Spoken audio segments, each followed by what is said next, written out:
In this video, I will be discussing about watercolor paint mixes and consistencies and how it affects your watercolor painting process, be it in a wet on dry painting technique, wet on wet technique, as well as other effects. So join me as I demonstrate the painting process in line with the theories of basic watercolor painting. So hello and welcome to Run My Arts watercolor tutorial series. I'll be demonstrating this painting on Canson cold press watercolor paper, which is of 300 grams per square meter. It is of A4 size and it has a light texture. As you can see here, I have zoomed in. Yes, this is how it looks like when you have painted over them. So let's jump right in. So often there is a question on how much of paint and how much of water to mix in your watercolor paints. In fact, there are a lot of terms used to simplify the consistency of the paint and classified as tea, milk, coffee, and many more. And this paint mix consistency can be confusing as it has a huge impact on your painting. So this demonstration is going to be focusing on the water to paint ratio, which is your paint mixes, and I have categorized it into three, which is watery, medium, and thick. And each of this category will be demonstrated according to four different elements, which is wet on dry, wet on wet, salt effects, as well as water spray and paint spatter. So the first demonstration is going to be the watery consistency of your paint, whereby there is more water ratio in your paint mix. As you can see here, it flows quite watery from the palette, and that same consistency I am going to paint it on the watercolor paper, which has a dry surface. So basically this is a wet on dry surface. So the first step, I am just trying to make a flow test whereby I am making a pool of that paint mix onto my paper, and I'm going to tilt the paper downwards and show you that as I tilt the paper, there is a pool of paint mix, which indicates this is a very watery mix. And as you keep on dragging using your brush strokes downwards, it just flows as well easily from the top. Starting off from the top, it just flows easily. So that shows the smooth flow of a very watery mix of paint. And secondly, I am just painting it onto the dry surface just to show you how easily it glides, being a very watery mix, watery consistency, and it's a very light pigmented mix as well. So next I am going to demonstrate the wet on wet technique using this watery paint mix. So I am pre-wetting the surface of the paper with a clean wet brush, and then I am going to drop in that same paint mix onto the pre-wet surface. As you can see, it glides in quite fast since it is wet on wet technique, and I'm using the tip of the brush to paint a cursive line, just to show you what is the impact of this paint mix when you try to paint shapes or lines onto a pre-wet surface. And while it's still wet, I am just tilting, moving my paper left and right to ensure the movement of the wet paint onto the wet surface. Alright, before I move on to the next element, which is the salt effect, I am just pre-loading the paint as well as water to come back to the same paint mix consistency, which is a very watery consistency. I'm going to apply this paint on the dry surface once again of the paper.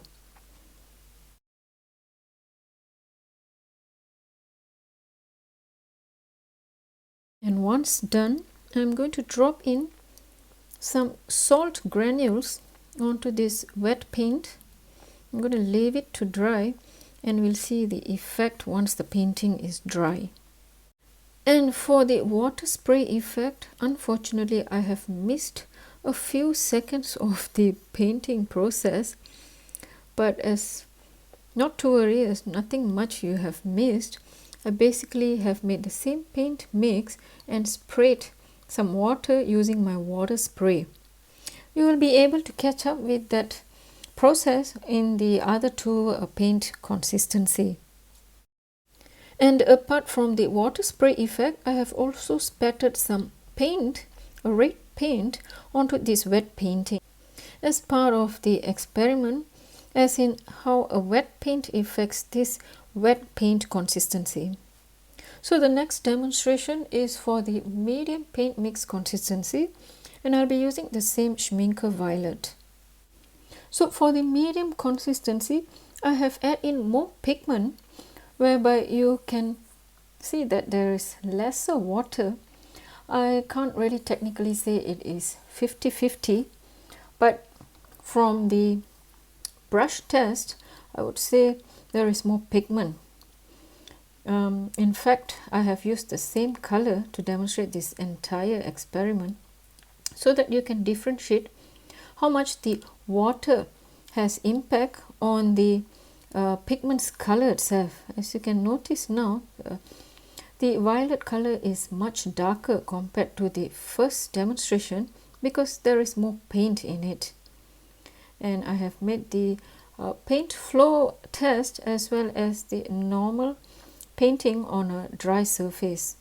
And moving on is the wet on wet test, which is why you can see I am pre-wetting the paper before I drop in this medium paint mix consistency.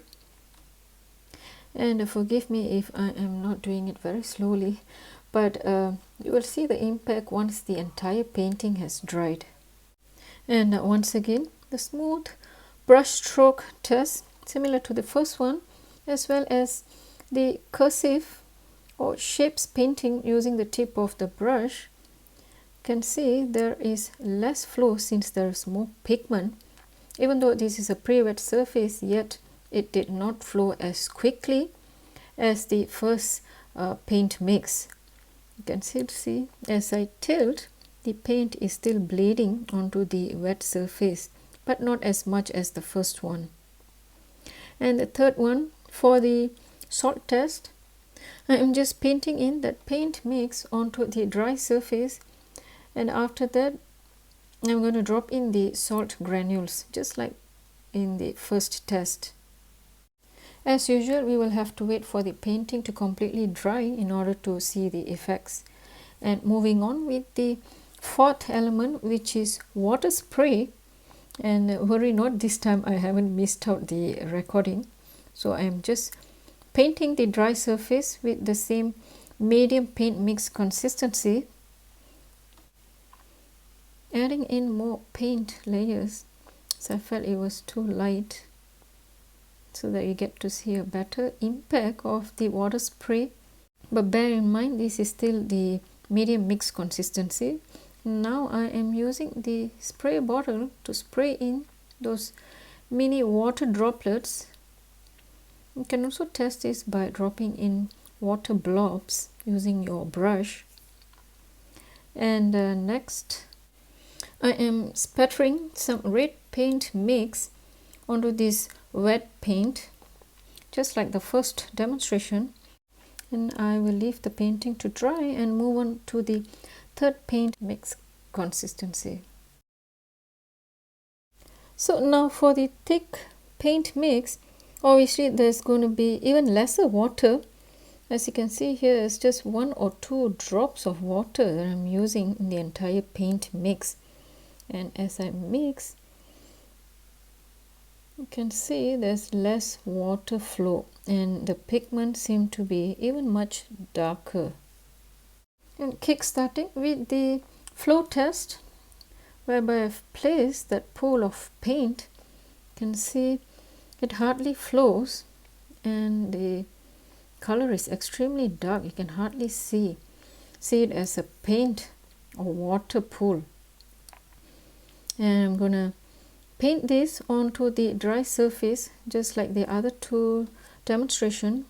And as I paint, notice how vibrant is the color and dark the violet is. Next is the wet on wet technique. So I'm pre-wetting the paper as usual.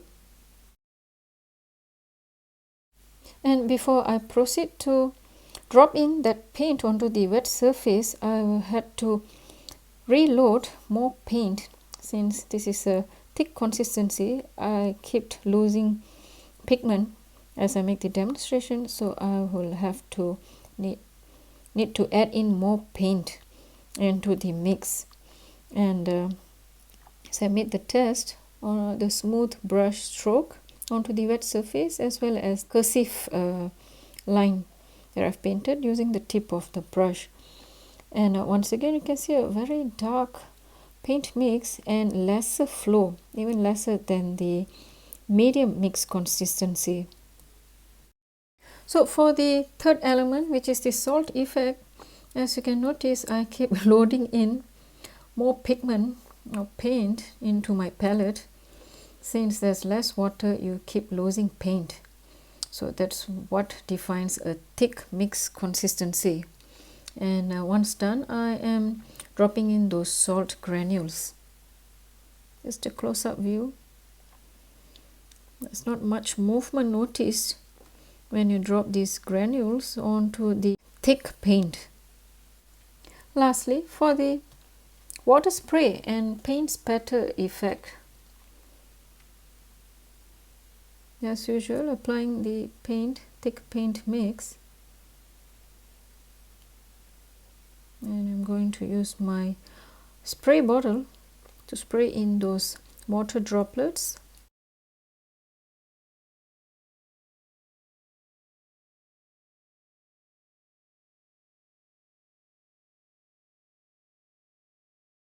So right now I am just spattering the red paint as usual onto this wet thick paint as well.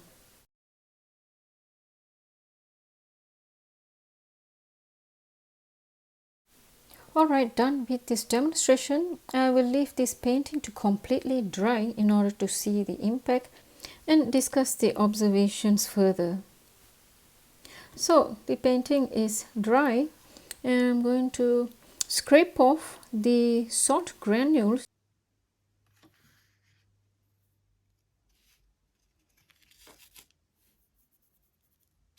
And even though I notice there are a little bit of wetness here and there, but in order to achieve a perfect or a good effect from salt granules, you will have to make sure your painting is completely dry and then scrape it off from the surface of the paper.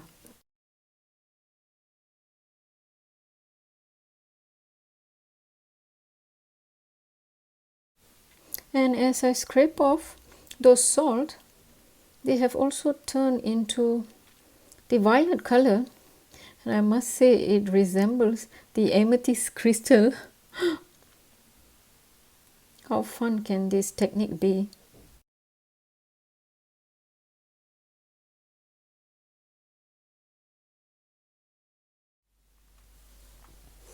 Alright, so I am done with the scraping of those salt. So I will start to make the observations of some beginners or viewers who are trying to understand the consistency of paint, as in how much water or how much paint to mix in. It is a bit difficult to demonstrate that on the screen, especially. Even if it's a very high definition video, it is still a bit difficult to observe on a screen. So I just try to simplify things, as in watery, medium and thick. And as I explained while I was doing the demonstration, watery means there's going to be more water into your paint mix, which is why you see a lighter consistency of the paint. As I said, I've been using the same violet for all the 3 types of paint consistency, and you can see a very vast difference between the one which has a watery consistency, where there is less pigment. So your painting is going to be very light in color, as opposed to a medium consistency whereby there is more paint in it, which is why the pigment is slightly darker. And when you paint, as I showed the demonstration, when I paint, there is more control and it's not flowing all over the place. And the third one, which has more paint compared to water, and I can't simplify this by giving you a ratio of water to paint. All you can do is that just keep practicing with the mixes, and based on the observation, you can see this is of a much more thicker pigment, as the color itself speaks for itself. It is much more dark in color. And the first test that I conducted was how flowy it was. It was not a perfect version of my flow test, but you could see when I demonstrated with the brush, this has had more pool of water as I try to drag it downwards, and this had a 50-50 ratio, even though it's not that obvious. And this had lesser pool of paint, where it kept sticking onto the paper surface, which is why you can see a very hard line and a very dark paint compared to the other two, and this was very flowy. So the second test for all these 3 types of paint consistency was the wet technique, whereby I had to pre-wet the paper surface, as you already know, and then apply the same consistency of paint for each category.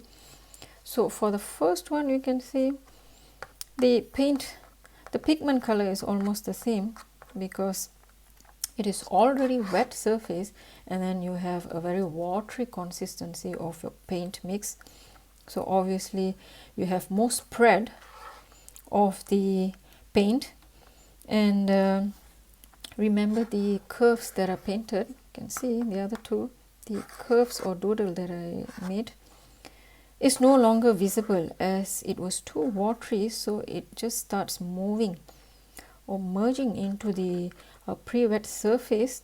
All you can see is a slight gap over here, as I left a gap when I painted the curves, but it is very minimal. So all you can see is a very soft wash, soft spread. So you can still use this kind of paint consistency and technique, wet on wet, especially when you're at the first layer of painting. When you're painting a very large size of subject, for example, a first layer of the sky and sea, or even a ground or a green colored field, when all you want to see is a nice spread of color and you don't wish to see much textures or patterns or any shapes. So this would be a good method for first layer of painting when you're painting something huge. And as for the medium and thick consistency, they look almost alike. The pigment concentration falls back to the same first test which I did for wet on dry. You can see this is the darkest, and you can still see the cursive or the doodle that I made, and they maintained a gap. So these two techniques can be used in your second layer of painting. Once your first layer has dried, you can re-wet your painting and then attempt using this medium and thick consistency. You can also use this as a first layer if you already have a very clear vision of what you are painting. But often this kind of consistency kicks in the second layer, unless you are a very professional artist, and you're very confident with what you're painting. And I think as I attempted to paint the third consistency, which is the thick consistency, you would have noticed that I have to keep adding in more paint pigment because it's thick. So when you paint a thick consistency of paint onto your canvas or your paper, obviously it's gonna need more reload of the paint onto your palette, whereas the watery ones, they remain more watery onto your palette. So now coming back to the special effects, as in salt, that I perform for all the three type of paint consistency, you can notice that in the very watery consistency, it has made large effect, cauliflower effect. Usually they call it cauliflower. You can also achieve this by dropping in large water droplets, but I just thought of showing you the salt effect. So you can see the pattern has been that you achieve is quite large compared to the medium consistency. It has a mixture of large together with some smaller patterns, and you can see there are more darker pigments around those effects versus the watery ones. You don't see a very dark lines, hard lines on the patterns compared to the medium consistency, because the paint ratio was much higher in this. And as for the third one, which is the thickest consistency, you can see very minimal effect of the salt because there's more paint. So I think the salt has more effect when your paper is extremely wet or there's a very watery consistency of your paint. Otherwise, in a thick consistency of paint, it moves much lesser, so it remains static wherever you dropped it. So the once it dries, the effect that you have is much smaller or minor. So end of the day, it's up to you what kind of effect you would like to achieve. If you would like to achieve larger patterns, then watery consistency works the best for salt. If you want just minor effect or feathery type of effects, then thicker consistency would be the better choice. And if you want both, then try it with the medium consistency. So lastly, the water spray or paint spatter effect.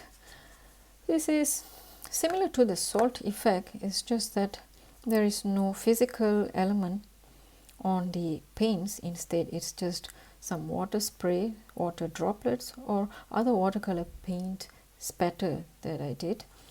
You can see there is not much on the watery consistency because you basically sprayed water onto a water consistency. So they have actually absorbed each other. They have actually merged into another pool of water, and not much effect. Unless you make paint spatters, then you can see a much more better effect. You can see the paint has bleed slightly onto the watery consistency paint. And as for the medium consistency, given the pigment darkness for this consistency, you can see there are some spread out effect, some white patches over here, which means the water spray that I made has pushed those paint pigments. So you can see some patches, not much. It all depends on how much spray you made. And as for the paint spatter, it doesn't look that dark compared to the first one because the paint was medium thickness, So I don't know, maybe if I would have used a lighter color it would have made a better contrast, but otherwise since they are of a same consistency they looked a bit blend in, but you can still see some paint patches. And as for the third one, you can see more of the water effect, since this was a much more thicker paint consistency, so the water has created some nice textures. You can see here there's some feathery texture, although I can't show much on the screen. And as for the paint looks bleached out, probably because of the water spray that I made earlier.